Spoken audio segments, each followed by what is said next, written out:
Welcome to Talking in Stations. It's Matterall. I'm here with Gregorin. How you doing, Gregorin? I'm all right. Good evening. Okay, so today we have a survey that came out from CCP, and we'll talk about that in a bit. We'll also have a look at Dotland and see what's going on there. Some things, and then we'll take questions from you guys. Also, as an announcement, I will be out tomorrow through probably Wednesday. Recovering from vaccine. Remember, we did what was it? It wasn't isolation in station; it was quarantine in stations, and we talked a lot about COVID and gave information on how to avoid it and all that stuff. Well, now we're in a world a year later with vaccines, so you should definitely get vaccinated. And we'll leave it there. Okay, so I will be out probably for 4 or 5 days. Just in case. Okay, so let's talk about EVE Online, shall we? I was looking at this morning. Some people were kind of upset about this. I don't know what there was to be upset about. But there is a survey that you can do that'll get you 7 days of Omega. So you get 7 days of Omega for about a 10 or 15 minute survey, which you can do. But you have to do it all at once in one sitting. And so you can't return to it. And as well as your own player profile. I don't know what that means, so we'll have to figure this out here. All right, better understanding of EVE Online players is a long-term pursuit of ours, engaging with you in the forums, etc., working with CSM, etc. I think this is just a setup for basically saying we want to get better information from the players so that we have more data points by which to make decisions. And I will just say that they're incentivizing you for the first time that I've seen with 7 days of Omega, which is kind of nice of them to do. Anyone that plays EVE Online should really be interested in doing this anyway, because this is your way of representing yourself. Not CSM, not forums, not any of that stuff. This is you talking to the company. They're going to look at what you say, and they're going to compile all that. So represent yourself, represent your playstyle, represent playstyle for people that that you know that aren't playing right now but want to come back to the game, and fill this thing out. It seems a lot like what I was expecting when they said the thing about surveys in the patch notes. I expected them to put in surveys that they could use for some sort of research for to see what they can do for retention and things like that. All right, so they're using a third-party software. It looks like 12 Traits website. So if you're there, you're in the right place, not the wrong place. It's live today, so do this as soon as you can. And there's about 60 to 75 questions, which is a lot, but this is something they do rarely, so it's worth your time sitting there. Just make sure you have 15 minutes of uninterrupted time so that you can get through it. And then when you're all done, you get a week of game time.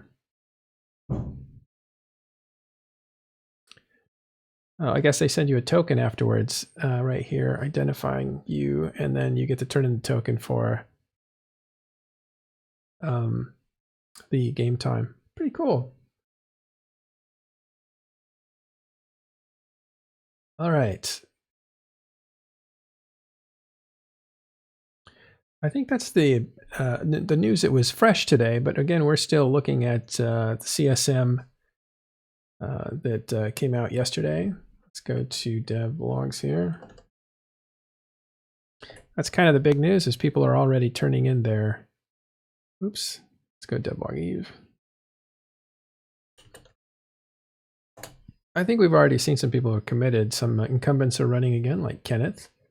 Villy's on the fence. He doesn't know if he's running, but we also have, where'd this take me? Who else is running that we know? Well, none of the incumbents had had put up their forum post last time I checked a few hours ago. But Kenneth said he was running again. I'm pretty sure that Phantomite said that he's running again. And there are a few others. And there's that person from Fraternity who we talked to. Dark Des, yeah. She is really cool. We're going to interview her next week. Not for CSM, but just because we wanted to get to know her anyway. She's an FC. She does all kinds of different things in the game. She happens to be from Fraternity, but she's not necessarily running as their candidate. They may support her, but she's not the Fraternity candidate. And that's kind of a weird thing, I guess. She is the Fraternity candidate, but she's not running to represent Fraternity. She's running to just be an advanced player. Yeah. It sounded like Noros was saying that Maria Taylor, the incumbent from Fraternity, probably wasn't going to run again. Yeah, that's unlikely. I'm sure this is Fraternity's.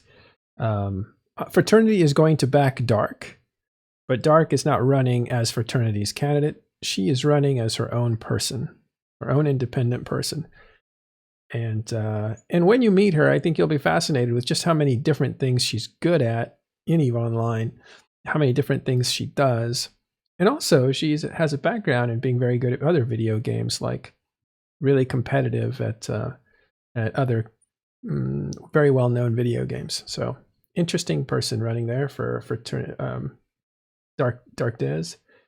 Let's see, who else is running? Jurious Doctor said he's running. He's run a few times, I think. And Tiberius, the wormhole guy from TIS, is considering a run. He wants to run, and he's more than likely going to run, but he hasn't quite committed yet. So that's fun. Zenuria, I don't know if Zenuria is running at all. Yeah, he is. He put up his forum post. Oh, okay.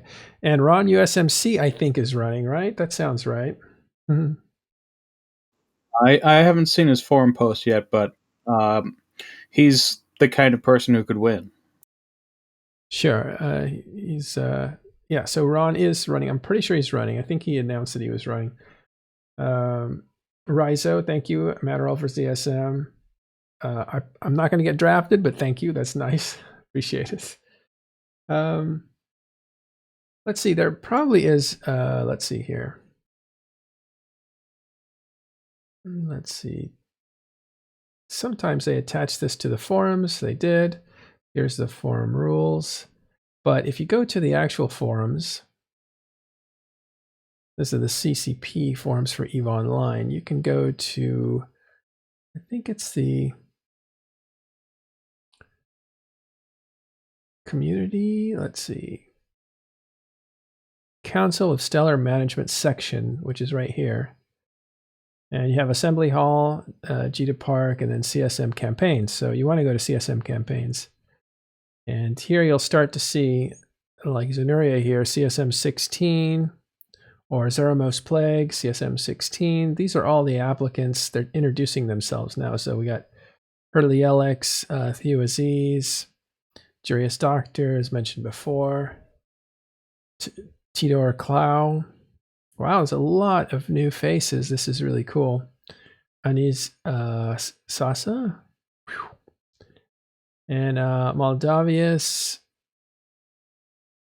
And Hello Kitty Online. That's probably not a serious candidate, maybe. Maybe it is. I wouldn't be so sure. There are people who I write off as not serious, but I don't do it based on the name. Yeah. So anyway, if you click into any of these, and we'll just click into Thew here, they will introduce themselves and give you some standard questions, or some answers, some unique answers to some standard questions that CCP wants them to talk about. So that's what you'll see in here. And this is a requirement. It didn't used to be, but it is now a requirement. So good luck. Another place where you can look up information for these guys is Noisy Gamer. Probably the most thorough blogger or any source under here. And if you go to Noisy Gamer, and it's actually noisygamer.blogspot.com, CSM Wire. And CSM Wire is his, let's see, his website is devoted to, I wonder if he hasn't started it yet. This will get populated. Oh, here it is. Oh yeah, he did do one last year. We'll see if he does one this year, but as you can see, he did for many years a full breakdown, a real compilation of information on every candidate. Let's just go to CSM 11. Oh, actually, those are notes. So that's CSM Watch. This is actually, or CSM Wire is, yeah, that should be it.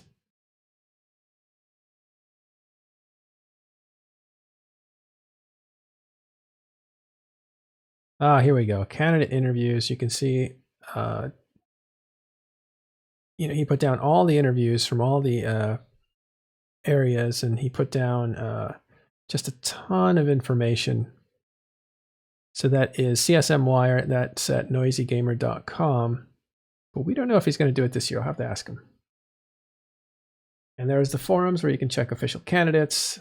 Now, the question that we have to answer is Talking in Stations going to do interviews this year? And it looks like we probably will. We're just getting that together now since this was a surprise to us. We're going to get our heads together, figure out what the division of labor will be, how many people want to be interviewers. We have some outside interest in being interviewers so they can interview other candidates. And we're going to look into all that as quickly as possible and make an announcement as quickly as possible. So we'll find out probably by this weekend, by the Sunday show. We'll be able to tell you what we're going to do and how we're going to do it. It's kind of a logistical thing too. When I did CSM, I want to say it was 13 or 14. I really just sat at work after the day was over, turned on the stream for 2 hours and said, first come, first serve. And I would do about 3 or 4 interviews, just 20 minutes every day for 2 weeks. And then for European time zone people, I would come in early to work and I would do 2 hours early in the morning. So I did a total of 4 hours of interviewing every day and was able to do about 30 interviews in about 9 days, I think, or in 10 days or something. And so that's how we did it. And that was just the easiest way to do it. There was no scheduling. There was no anything. It was first come, first serve. And that's how we did it. So, but since then, we've gotten good at this sort of thing. So we can spread out the labor and send it out to different people. So you might see Ashtarothi, you might see Carneros, you might see the really good interviewers talking to CSM people this season 16. All right. Hey, thanks, Habit Gaming, for subscribing. Okay, let's go over to... Oh, there was a couple other things. This is such a huge thing, and I kind of buried the lead, but look at this. The native Mac client playtest is happening right now. I did see one of our Patreons actually was talking to me earlier saying that he'd got it on and he'd turned it on and it was really sharp. It looked really good, and then it crashed. And that's what these playtests are about, to fill in a bunch of bug reports, get it fixed. Make sure it's stable when it gets released, but it looks very promising. I want to know if any of you guys have tried the Mac client today. If not, you still have like 6 or 7 days to do that. So you want to get in there. How do you get this client? Apparently on the launcher, it's on the right-hand side, but I was thinking like, well, that's just a chicken and egg problem. How do you get to the launcher to be able to download the Mac client? And I went to my browser and used that to see if I could find the client there, but I couldn't find it there. So let's see where you get it. Oh, this is a 64-bit client. Here's the play test, and here's the instructions to the play test. So yeah, the very first thing it says here is the native client is not a finished product. So if something does bug out or crash, they're fixing that, and that's what this is all about. So that is what happened this morning to one of our friends. Okay, the native Mac client will use additional space during the public test period. I think this is basically a second install, in other words, and then you can delete it when it's all done. Let's see, the test will automatically be removed from the system. For future launch update, the client server will be used, not reflecting upcoming tranquility. Yeah, so I think you have to have the current Mac client. I think you have to have the current Mac client on your computer already, which I do not have. So that's why I'm probably having a problem with it. But if you do have the current Mac client, which makes sense, then on that launcher you will be able to download the new client. It will add a second client, so you need some room for that for the duration of this test, and then you can get rid of it. But what's nice is if you have the OS client, you can compare the before and the after right there, and you will see a difference. So luckily that works. I'm super excited for this, especially if they make an N1 client, which they said they were going to do. That's just great. So Mac client, test it now. Today it started. And there was one other thing here. Landmarks. We did cover landmarks before, and Ashtarothi showed some video footage, and you've seen, who was it? Hateless actually ran around to all of them, took a bunch of pictures. Let's see actually if I can bring those up. These are really incredible.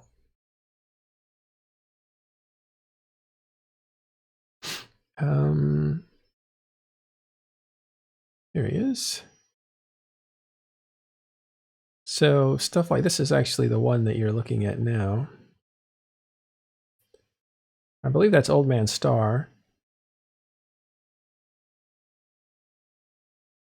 Well, and this just looks like the cover art, really. Look at how beautiful that is. So these are pictures from Hateless Gaming. I believe this is this next one here is might be the Polar Radiance. I think that's Curse. I think, or Stain actually. You can see this big thing here is a drifter tower or whatever that is. It's what ushered in the drifters. Remember that when those things came in, they were actually cloaked. People would run into them and they would be cloaked. You could see right through them, but you could see there was an object there. And then over time, the cloaks wore off and these things became visible, and they are gigantic. They were the first thing that was bigger than the grid. It was the first time we saw something that was huge, and people were freaking out about it. And then the drifters came soon after, and that's how they introduced the larger grid size that you're able to see now. Before this, the grid was a lot smaller. There's another picture up close. Look at how it glows on. I don't know if that effect is with the tower itself, or is it? I think it might be. But those two things together look pretty good.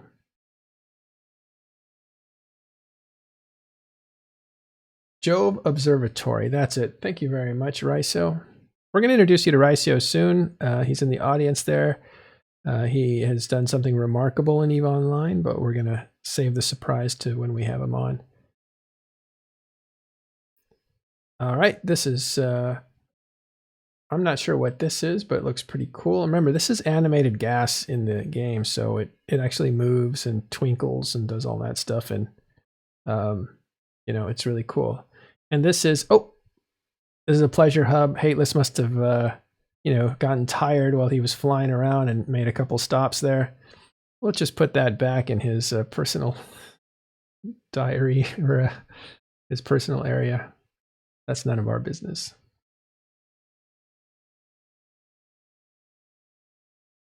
All right.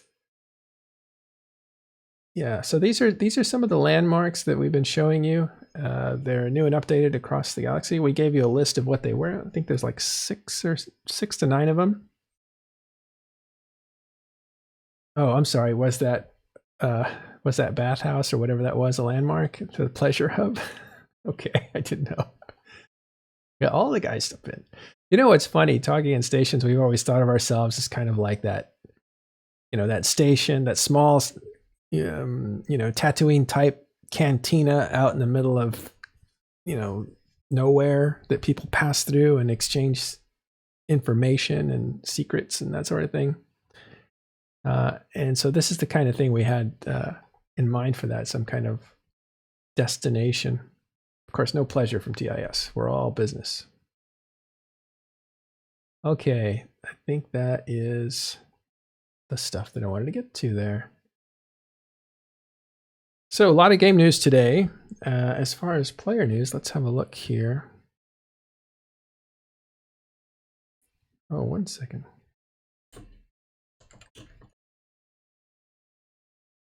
I was just going through some of this stuff and to have a look at what was going on. By the way, yesterday I was talking to someone from PAPI and I asked them how many keep stars were put in because a new keep star went down for PAPI inside of the Delve Aquarius area. I think they're up to, I want to say, 7 or 8 keep stars. So test is definitely moving in.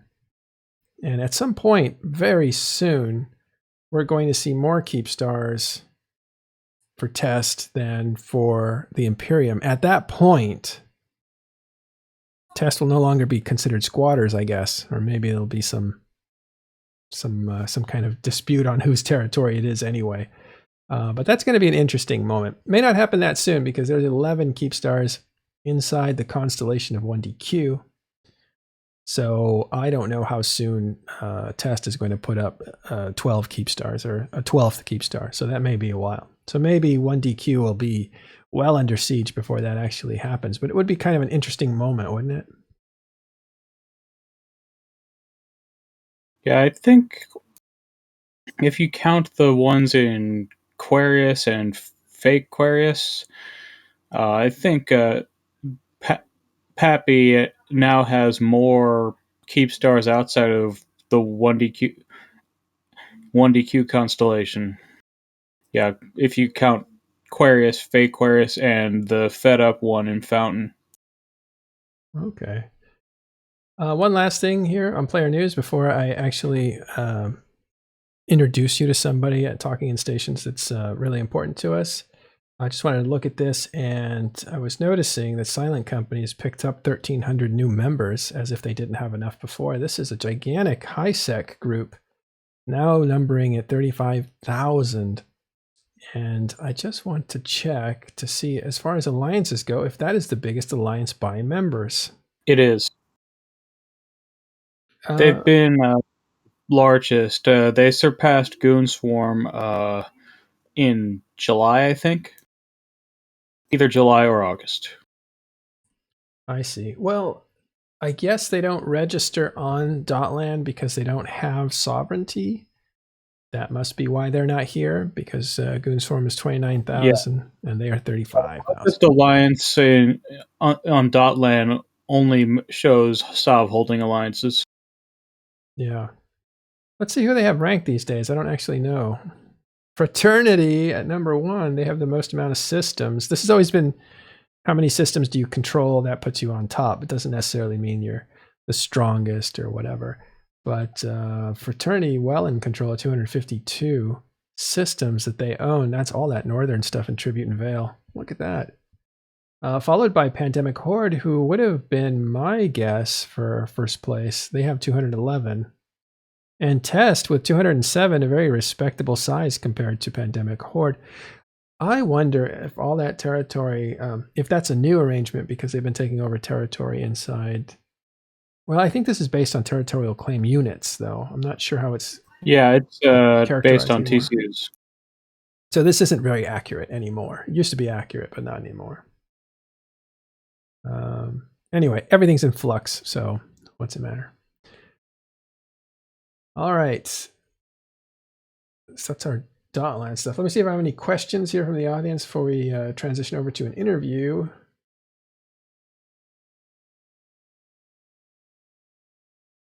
Oh, Nth Dimensional is here. I actually want to meet you. I'm interested in what you're doing.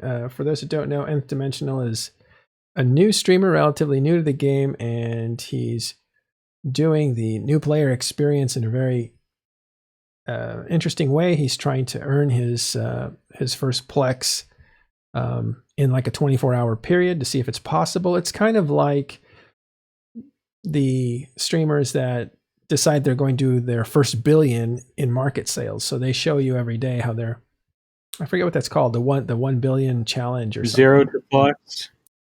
Yeah, it's like 0 to a billion challenge, I think, on the market. And so you trade and you make your margins, and then you collect money and reinvest, and it's constant reinvestment until you get to 1 billion, and people race to 1 billion. And some people just smash it, and they get lucky and do it the right way.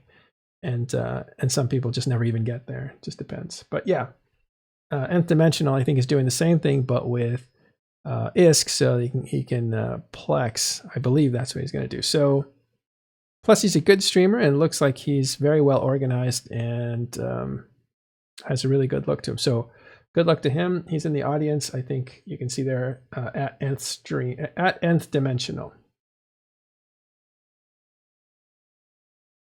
All right. Well, there's somebody else. I don't see any questions. If you do have a question, please write it again. I didn't see it.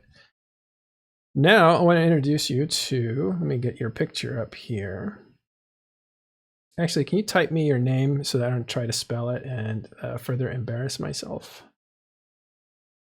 In the meantime, we'll go to Eve Who.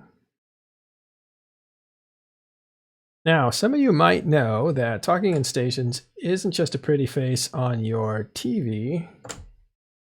May not even be that. But we have a great newspaper that we started a while ago, Inside the Game. And if you want to get that, you'll want to go to your mailing list and type in, at the bottom left there, you'll see mailing list. Click on that, hit new mailing list. And when you do that, you'll be given the option of putting in a name, and you want to put in TIS News, and that will get you onto our mailing list. And our mailing list is essentially what we use in the game to distribute a once-a-day email that we call our newspaper. And it's full of just player news and some game news to get you involved.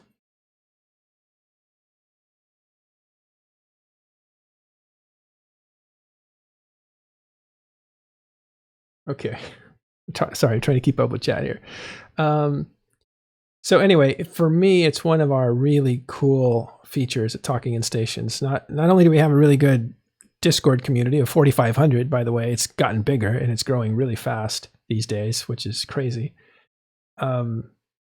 We have a bunch of new channels, which is great. So if you're interested in industry, we have a whole industry channel for there. You have Kenneth in there just answering question after question after question. You have other industrialists helping out. It's really magnificent to see that naturally happen. It's not a forced channel. We also have a buy and trade channel that we opened up recently, and that one's just went gangbusters. Apparently people are, I'm not just selling this, but I'm selling it, but I'm not selling it. People are getting connected inside that trade channel, which surprised me because normally trade channels don't do well unless they're within a certain group, like the PanFam trade channel obviously does well because they trade amongst each others. But this one is across the whole game. I use that one a lot. Yeah, but this one is across the whole game, and I didn't expect that it would take off, but it kind of has. So that's a little interesting thing. But the thing that I'm actually most proud of is the stuff that goes into the game, because again, we're in a metasphere. We're like sportscasters talking about the game, but inside the game, we have something too. And it is a newspaper, which I'm really happy about. So the person who writes that newspaper and who edits it and takes care of it and makes sure it goes out every day is the person I'm going to introduce you to now, and that's Adreland Deninard. How you doing, Adrenaline? How do you say your name? Adreland. You got it right. Adreland Deninard, pretty much. All right. And you're from Goon Swarm Federation. Or correct. Yeah. And you are a heck of a writer. Have you guys seen the newspaper out there? If you have X up or, identify yourself in chat. But let's talk about you, Adreland. How long have you been playing the game? Been playing on and off since around 2004. with some big gaps. Every couple of years, they'll institute a new update or something appealing, and I'll come back and try it out. Um, I'm really liking a lot of what's going on right now.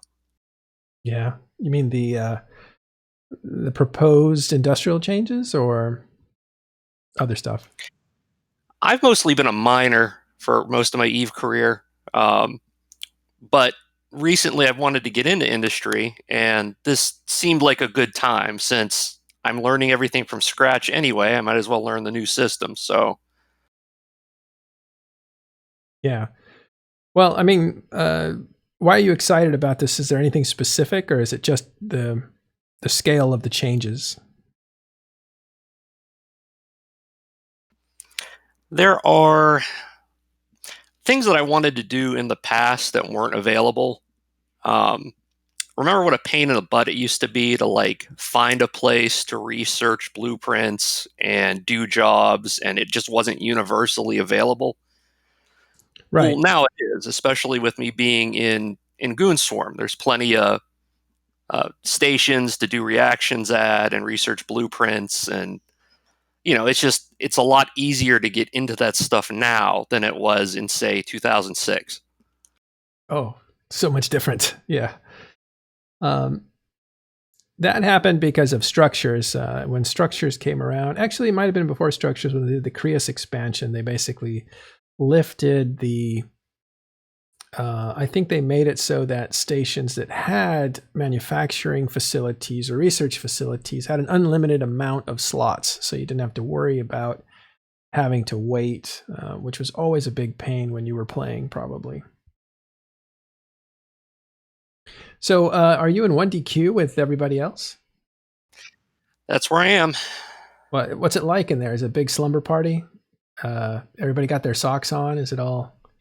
It's like a little universe into itself. Like, we have our own industry going in there. You can, for most of the day, you can fly around in there. I mean, They mostly come at night, having right? those little raids and like frigates and stuff, but um, the only thing that really happened to me, I sit gate duty for a while, like every other day, and so it's not the most exciting thing you can do in Eve Online. So I'm sitting there and I'm writing and I'm sitting gate duty and I'm talking to some other guy, and like 30 PAPI ships jump through. And they're like, get off the gate, get off the gate. Well, I'm sitting there like not paying attention and I died instantly. So, you can find your own fun in there. Yeah. So you're on gate duty, huh? I didn't know that. They have different jobs for you to do while you're there. Yeah, there's a variety of things you can do. That's pretty funny. Well, that's cool. I mean, you're in an exciting time. There's definitely a showdown that seems to be looming. Maybe it never happens. Maybe it does. We'll see. We'll definitely know within, say, a year. Have you been a part of this war, by the way, for a while, or did you come back in the middle of it? I joined Goon Swarm, I think about a month ago. Mm-hmm. So I've been here for part of it, but I missed a lot of it. Yeah. So you weren't involved in the war before that at all. No, and mainly I'm not a big PvP guy. I'm trained for an interceptor. I have a couple of frigates. I mainly just build ships. I've been building Munins in 1DQ. That's mainly what I've been doing. Oh, cool. Well, you've got a little bit of time before these changes actually hit, which will make that a lot more complicated. Actually, T2 is not touched yet. We assume it will be, but it should remain the same actually after this next change. Okay, let's talk about the newspaper. Do you have tell us about your methodology and how you actually put it together? Well, I actually have the easiest job because, you guys and the staff and the community really go out and watch stuff happen and make Reddit posts about it and post it in TIS chat. And the community's created all of these tools and websites where all of this information from the battles is pretty much instantly uploaded. So I just go to these resources and read about what's happened and chat with people and then organize it into the newspaper. Yeah. It still takes quite a bit to I mean, I find from one writer to another that absorbing the information and then making sense of it, that takes some time. That takes some work. Do you, now you have a different job. So you're kind of a reporter rather than like a journalist, I guess. Well, the reporter is like, here are the facts, here are the stats, this is what happened, these were the objectives, that kind of thing, right? That's what you go for? Right. Right. There's a couple of different styles of writing that I do. Mm-hmm. So for TIS with the newspaper, I've tried to be, we've had various discussions about not being biased. Everyone's biased to a certain extent, but I try to kind of keep middle of the road and just literally report what's happened and make it interesting for people to have a better understanding of what's going on in the game. I've done some articles over at Imperium News. That's more like analysis, where it's your opinion and you pull data from the game and events that have happened. But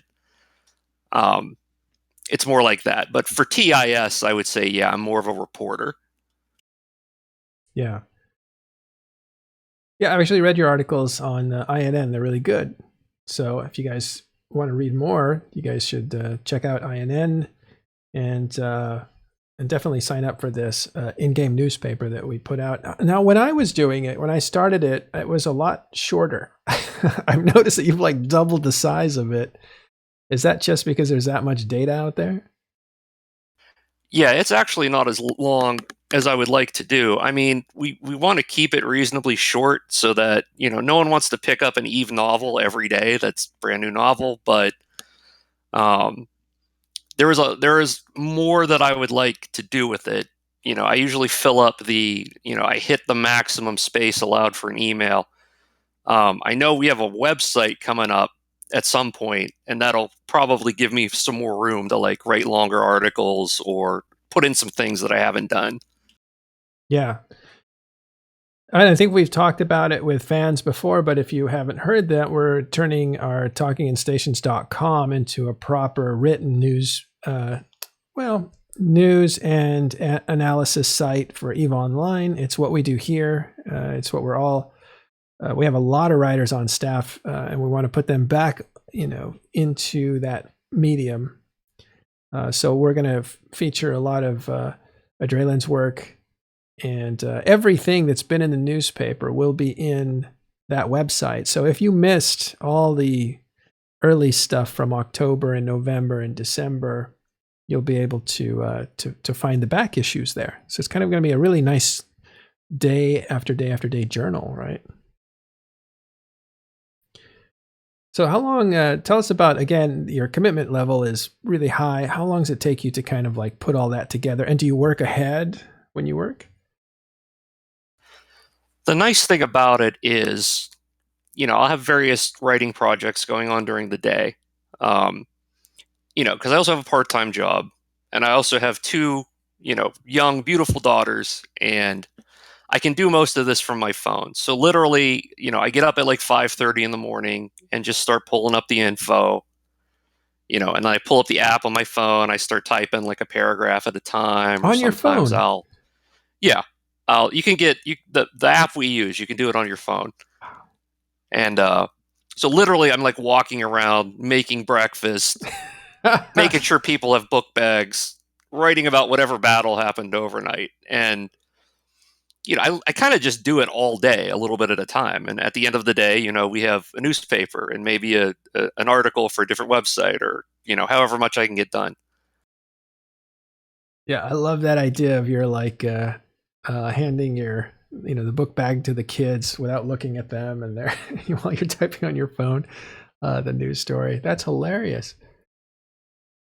Yeah, it's again, if you don't have this newspaper, you should definitely get it. It's free. It's got no advertising. It's got nothing. It's just straight up news. It's got no analysis that, it used to have analysis when I was writing it, because that's normally what I do. But do you actually put analysis in it, or how would you say your approach is to it? Is it just the facts?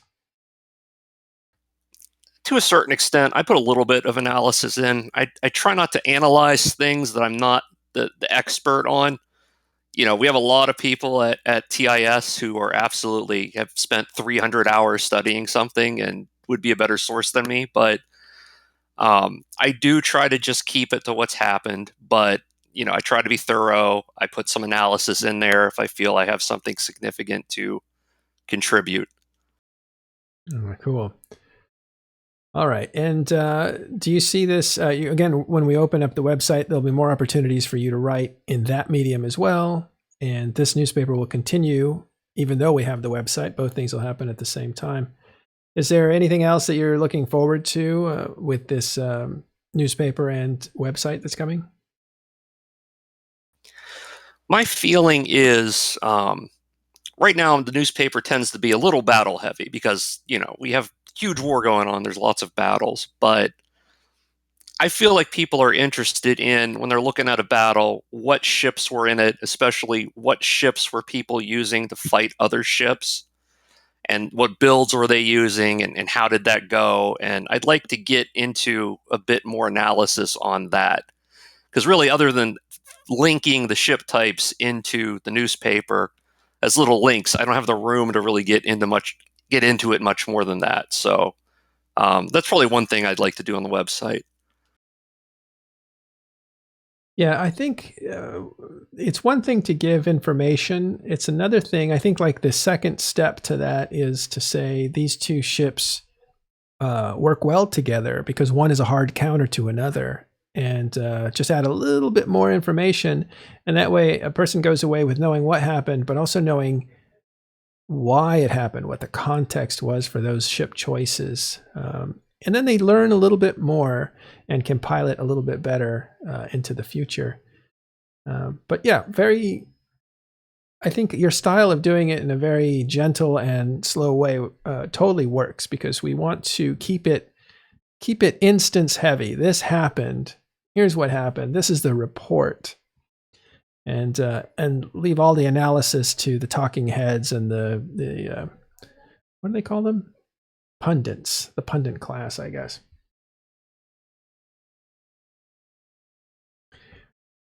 All right, man. Well, it's good to talk to you. I talk to you every day, so it's really weird interviewing you, right? But is there any? Thanks for having me. Anytime. We're going to start featuring you a bit more. Is there any like a shout out or anything you want to say to anybody that's listening? I have great respect to everyone who has spent time developing tools for the community. And on both sides of the war, you guys' commitment and passion is really cool from someone who's covering this as a journalist. So thank you. Well, thank you. All right. That was Adreland Deninard. He is our editor for the TIS News mailing list inside of the game. To get our newspaper in-game called TIS News, while in the Eve client for mail, at the bottom left is a button called Add Mailing List. Use it and add TIS News. Then expect your player news every day. You couldn't tell I just read that. That's what I wrote as a blurb to post everywhere. And this is my one plea to everybody, is that mailing list is really heavy, and I think we have a ceiling of 3,000 people on it. We're probably at about between 1,500 and 2,000. What we would really like is for you to share it and to spread it with other people that we can't reach. And the reason we're providing this service, and in a very neutral and factual way, is because we want people to be able to know what's going on in Eve without being pulled out of the game, without having to go and figure out if they want to read from this site or that site. We want to keep people in the game, but also benefit from knowing that there's a whole universe around them that's at work and doing things, and there's drama and there's stories and there's all kinds of collisions of purpose. So that's what that's all about. So if you could spread that around, give it to your court mates, that sort of thing, that would be awesome. And thank you once again, Adreland. I appreciate all your work. It's actually amazing how consistent you are. Thank you. All right. That's all we have time for today. As I said, I'll be gone for a few days. But the guys are all still here, so the show continues, and I will see you probably next week. But look forward to all the programming is happening this weekend. Again, Friday we have a really cool guest. His name is Gory. We call him, well, actually, we don't call him this, but he's been known as Mustachio. He's a beautiful big mustache, but he's a new player, and he's going to tell you about the kind of stuff that he's up to. And Rundle and Ashtarothi will be taking care of that. And then on Sunday, we'll have the subject matter experts back to talk about what's going on in EVE Online, to review the week. And then we'll see you next week. Okay, thanks everyone. Until next time, that's all for Talking in Station. See you next week.